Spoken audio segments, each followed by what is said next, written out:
Good day, everyone. Thank you for being here today. I am Irish Piparana, and I am pleased to present to you the 4Cs of the 21st century skills. So this presentation will provide you insights about the critical thinking, creativity, collaboration, and communication. Here we will cover the importance of each skill of the 21st century. Before we dive in, let's take a moment to appreciate the significance of this topic. The 4Cs of 21st century skills are critical thinking, creativity, collaboration, and communication. These 4Cs are essential because they equip individuals to navigate the complexities of the modern world, both personally and professionally. Now let's begin. The 4Cs of the 21st century skills.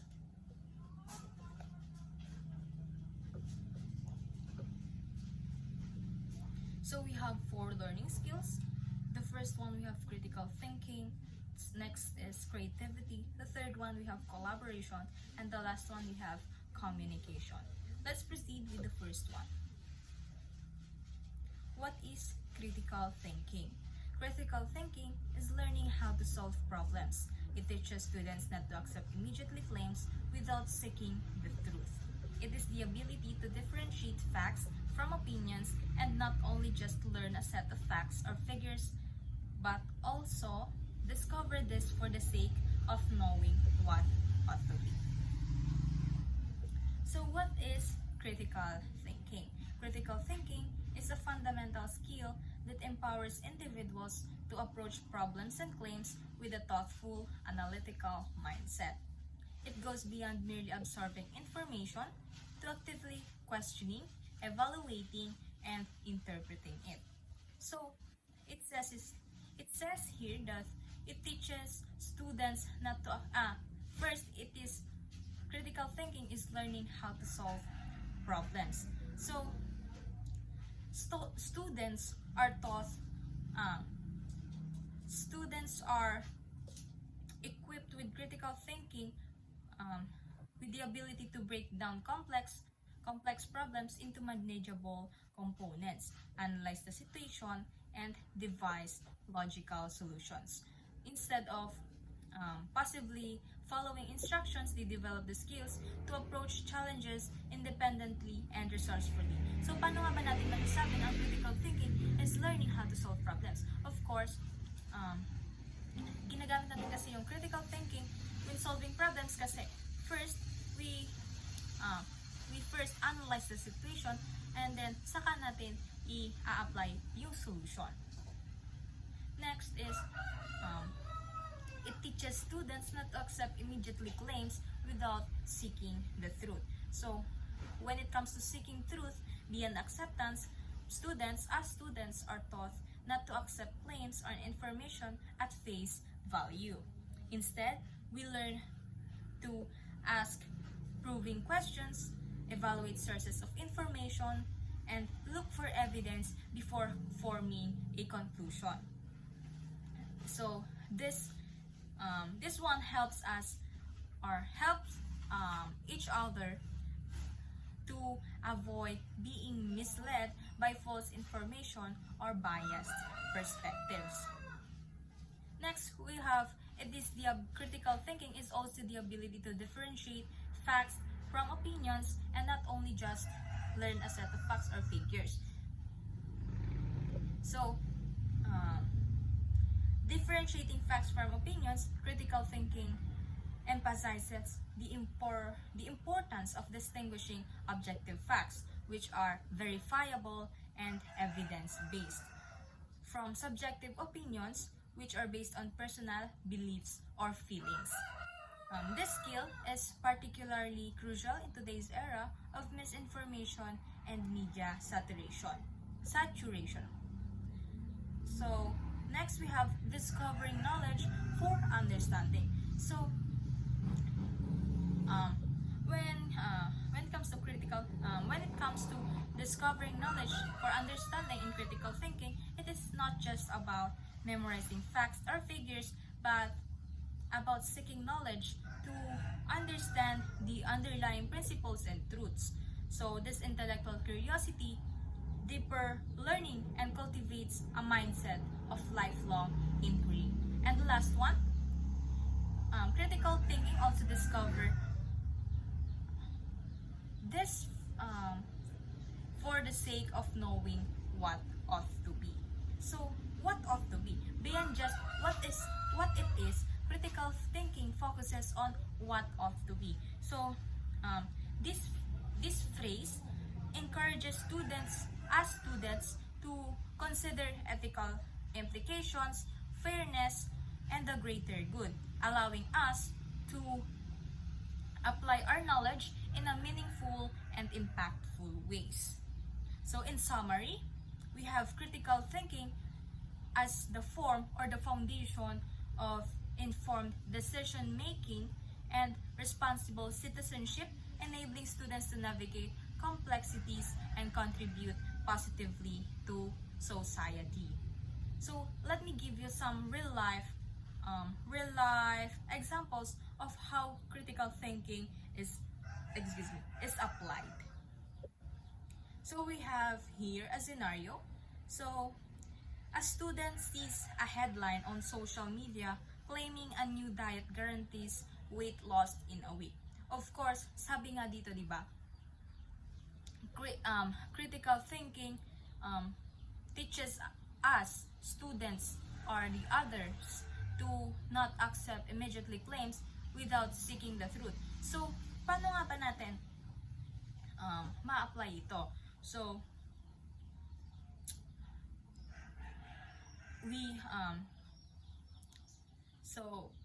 dahil nga yung critical thinking ay tinuturuan tayo kung na wag basta-basta maniwala sa mga informations na ating sa mga claims or informations na ating narinig. Of course, kailangan nating matuto na to ask probing questions. Next is evaluate sources of information and look for evidences. So in this scenario, critical thinking is applied. First is in probing questions. So ano nga ba?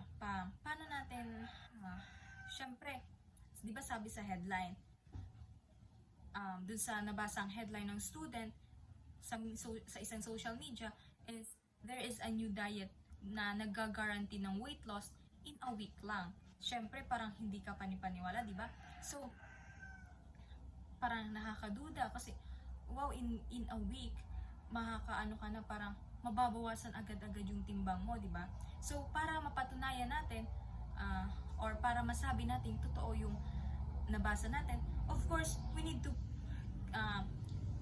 question the claim.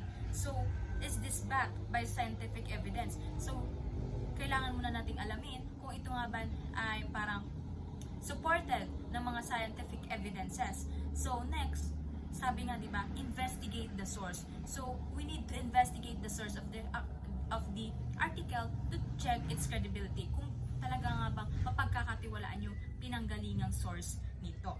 So, last is, di ba sabi dito, sa huli, when it comes to seeking the truth beyond acceptance, we should also look for evidences.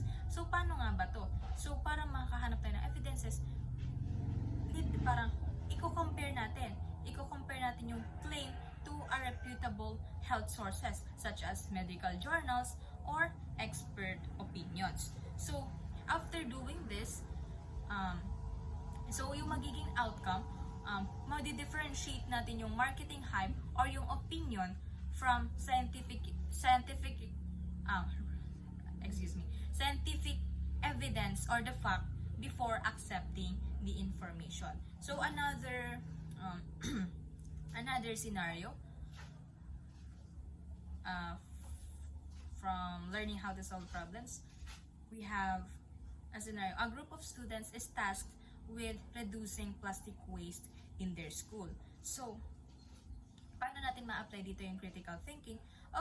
First, i-identify muna natin yung problem by collecting data on how much plastic is used daily. Next, syempre, after identifying, i-analyze natin. I-analyze natin yung potential solutions, like recycling bins, reducing single-use plastics, or advocating for reusable materials. And after identifying and analyzing, magpo-proceed tayo dun sa mga pwedeng i-consider. So we will consider the pros and cons of each solution, including costs, feasibility, and impact.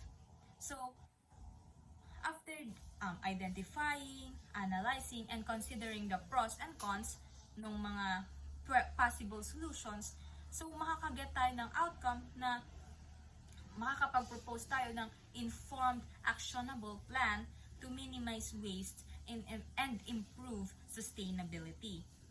So, last example, we have a scenario about debating ethical issues. So, we have in a classroom debate, students discuss whether artificial intelligence or the AI should replace human jobs. So, dito, paano nga ba natin ma-apply yung critical thinking? So, first, students should gather information on the benefits and drawbacks of AI in the workplace. So, after gathering information, magpo-proceed tayo sa evaluation. So, after gathering information, the students will evaluate different perspectives such as economic efficiency versus human well-being. Yun yung mga possible. Tapos, after gathering information, evaluating different perspectives, saka na tayo mag-proceed dun sa paggamit ng mga supporting evidences. So, students will use logic and evidences to support their arguments while addressing counter arguments. So, kapag nagawa natin tong tatlong ito, magkakaroon tayo ng outcome na we will learn to build balanced, evidence-based opinions on complex ethical issues. Okay? So, we're done with the critical thinking. Now, we will proceed with the second one, the creativity. So, what is creativity? Creativity requires students to think out of the box and to take pride in what is uniquely theirs. So, excuse me. So, creativity is a vital skill that encourages students to go beyond conventional thinking, explore innovative ideas, and take ownership of their unique expressions and creations. So, when we say thinking out of the box, so creativity, it means creativity pushes students to explore unconventional solutions, break away from routine approaches, and challenge established norms. So, by fostering an open-minded perspective, students will learn to see problems and possibilities from different angles, leading to innovative outcomes. So, for example, designing a unique science project or reimagining a story ending. So, this one encourages us to combine logic with imagination. Next, we have creativity takes pride. So, taking pride in individuality, creativity allows students to express their personal perspectives, experiences, and ideas. This fosters self-confidence and helps them understand the value of their individuality.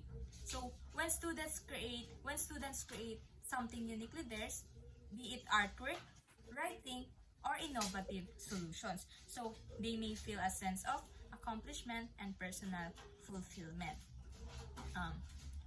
This pride motivates them to take ownership of their learning and achievements, inspiring continued effort, and passion.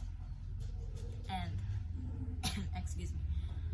So last is creativity in what is uniquely theirs. So creativity is uniqueness as a strength. So creativity celebrates diversity in thought and perspective, teaching students that being different is a strength rather than a weakness. For instance, a student with a unique way of solving a math problem or interpreting a historical event shows how different approaches can lead to equally valuable outcomes. This mindset, the uniqueness as a strength, fosters inclusivity and collaboration as students learn to appreciate others' ideas alongside their own. In addition, we have practical application. So here, creativity isn't just about artistic endeavors, but it also applies to problem solving in science, innovation in technology, and even entrepreneurship. For examples, we have students brainstorming ways to improve community services, might devise original solutions that benefit society. So this skill will ensure adaptability and innovation, preparing students for real-world challenges where standard solutions may not suffice. By encouraging students to think out of the box and take pride in their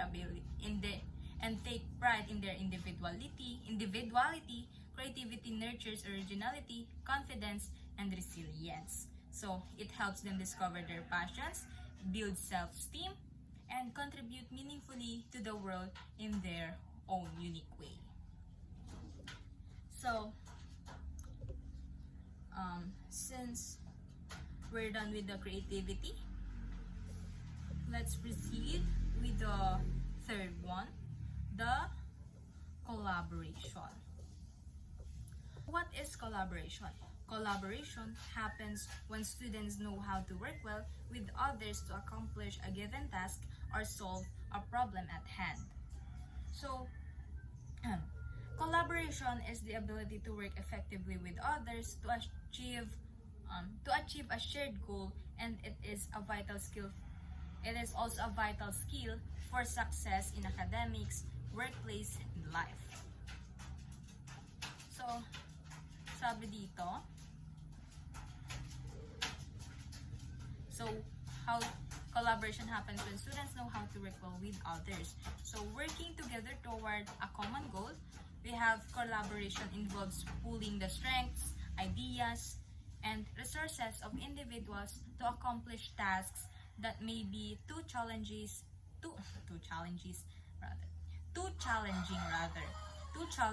to tackle alone. For examples, we have students working on a group project divide tasks based on their unique skills, such as research, presentation, design, or speaking. So here, mapapakita natin yung working together toward a common goal sa collaboration kapag ito nga, yung scenario natin na binigyan ng task yung mga students, yung binigyan ng task yung mga students as a group. So, ang ginawa ng mga students, dinivide nila yung task based sa mga kakayanan nila, such as dun sa pag-research, presentation designs, and speaking. So, dito, magkakaroon na agad ng collaboration kasi lahat magpa-participate. Bawat isa may role. So, learning how to communicate and coordinate. Collaboration teaches students to express their ideas clearly, listen to others, and provide constructive feedback. So, it also helps them learn how to coordinate efforts, set priorities, and resolve conflicts. For instance, during a debate team activity, students must align their arguments and ensure their points flow cohesively. Next, we have problem solving as a team. So when faced with a complex problem, students working collaboratively can brainstorm multiple perspectives and ideas, often arriving at better solution that they would than they would individually. So, for example, a team task with creating a solution to reduce bullying in school. Excuse me. So, it may combine various creative approaches such as awareness campaigns, peer mentoring, or policy changes. So, sabi, problem solving as a team na parang ang pinapaliwanag dito sa part na to is parang kapag binigyan ka ng task is mas possible na mas magkaroon kayo ng mas magandang outcome kung lahat kayo magtutulungan, kung lahat kayo magbi-brainstorm, kung lahat kayo magbibigay ng ideas, better dun sa kung isa lang yung nag-iisip sa inyo or isa lang yung naghahanap or nagbibigay ng idea. Mas maganda talaga na mas maraming utak ang gumagana kesa sa isa. So, we have building empathy and respect. Collaboration encourages students to appreciate the diversity of ideas, skills, and backgrounds. By working with others, they learn empathy, patience, and respect for differing perspectives. For instance, we have international exchange students collaborating on cultural projects, learn to bridge language and cultural differences. So, building empathy and respect. So, by collaboration, nakaka-build tayo ng empathy and respect. So, excuse me. So, kapag parang nagkakaroon tayo ng international exchange students, so, project learn to bridge. Parang doon sa mga cultural projects, natututunan natin yung mga iba't ibang lengguwahe na kung saan mga iba't ibang lengguwahe at kultura ng bawat isa at parang mas nauunawaan natin bawat isa kung ating kung mayroon tayong alam pagdating sa lengguwahe ng ibang dayuhan. So, we have developing leadership and teamwork skills. Collaboration allows students to experience both leading and following roles within a group. A student might lead one aspect of a task while supporting others in different areas, fostering a balance of leadership and teamwork. So, for example, during a school play, one student might direct while others act. One student might direct while others act, design costumes, or handle logistics. So, parang katulad na nung nauna kanina, which is the problem solving as a team, meron ding kanya-kanyang task ang bawat isa para excuse me, yung dito sa developing leadership and teamwork skills, meron ding kanya-kanyang task ang bawat isa. So, sa isang student play nga, yung may kanya-kanyang role, yung isa direct, yung iba mag-a-act, tapos may designer ng costume, and also may mga mag-handle ng mga sa logistics. So, excuse me. Preparing for real-life scenarios. Collaboration reflects how most real-world problems are solved through teamwork. In workplace or communities, individuals must work with others to meet deadlines, innovative, or address challenges. For example, medical team collaborate to provide patient care by combining expertise from doctors, nurses, and specialists. So, dito naman ang binigay na example is as hospital. So, kapag may sakit, parang sa isang real-life scenario, sa may sakit, in-apply yung collaboration, which is sa hospital na may pasyente na kung saan parang i-combine yung expertise ng bawat isa. Mayroong doktor, nagtutulong ng doctor, nurses, and other specialists. Excuse me. So, by learning to collaborate, as students not only complete tasks efficiently, but also develop critical social and interpersonal skills such as communication, compromise, and collective decision making.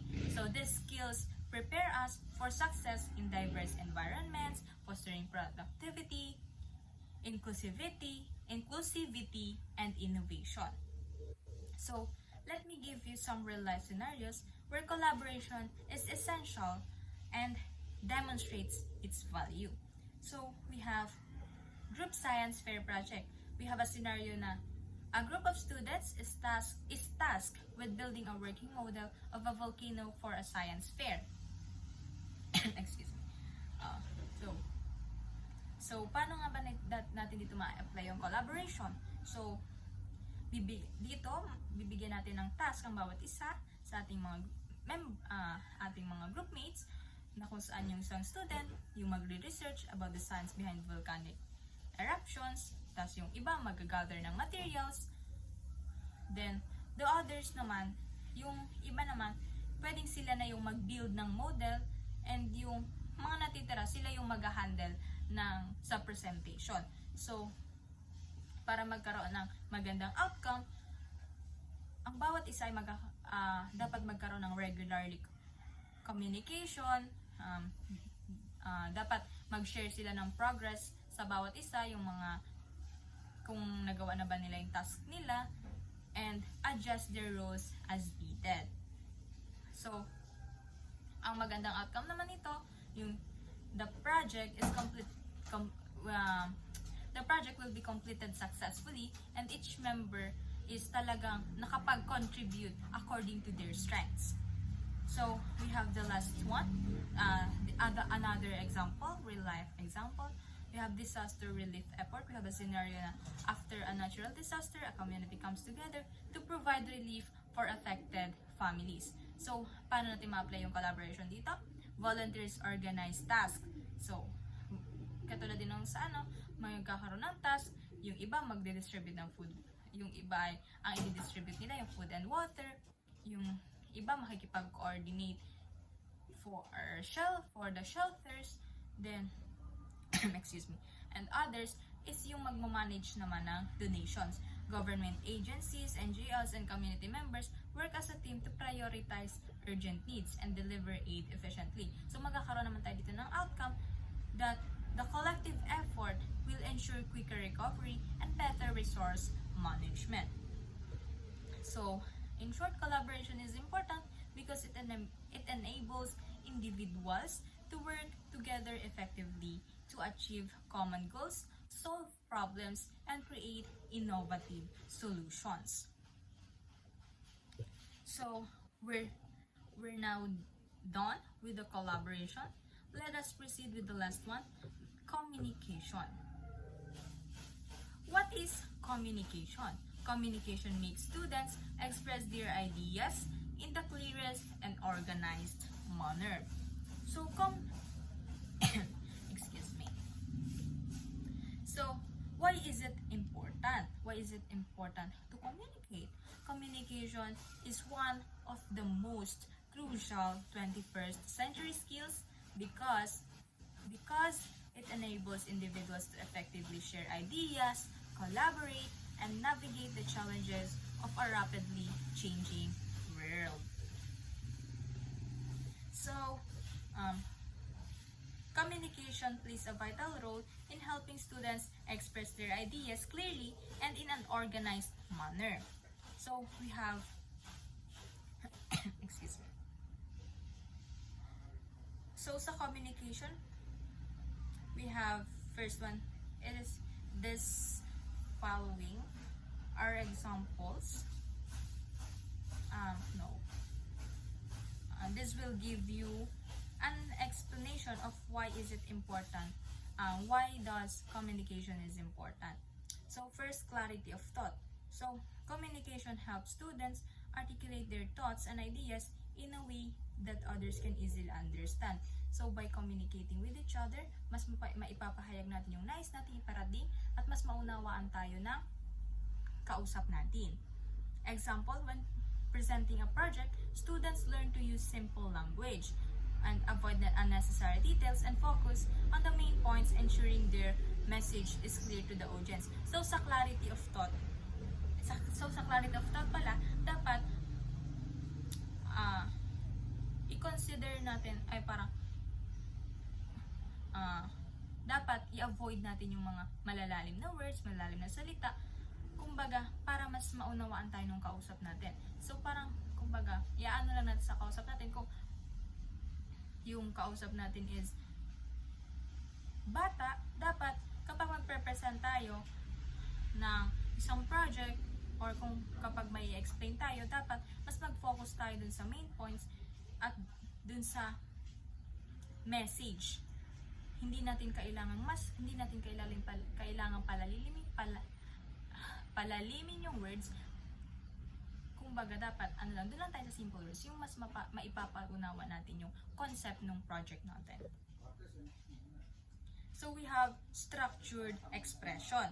So organized communication teaches students to present their ideas in a logical sequence, starting with an introduction, followed by supporting details, and concluding with key takeaways. Example, student giving a speech begin by stating the topic, explaining the key arguments in order, and concluding with a summary or call to action. So in structured expression, so nasabi na nga sa example na excuse me, dapat organize yung communication natin. Sa as future educators, dapat organize yung communication natin sa pagtuturo sa mga estudyante. Dapat i-present natin yung ideas natin in a logical sequence, wherein dapat mag-start tayo sa introduction na kung saan i-state muna natin yung topic, parang bibigyan natin sila ng ideas, then followed by supporting details. Dito na yung parang definition, mga ganyan, examples. Then last is saka natin parang isa-summary para mas maintindihan ng ating mga students. So next, we have effective idea sharing.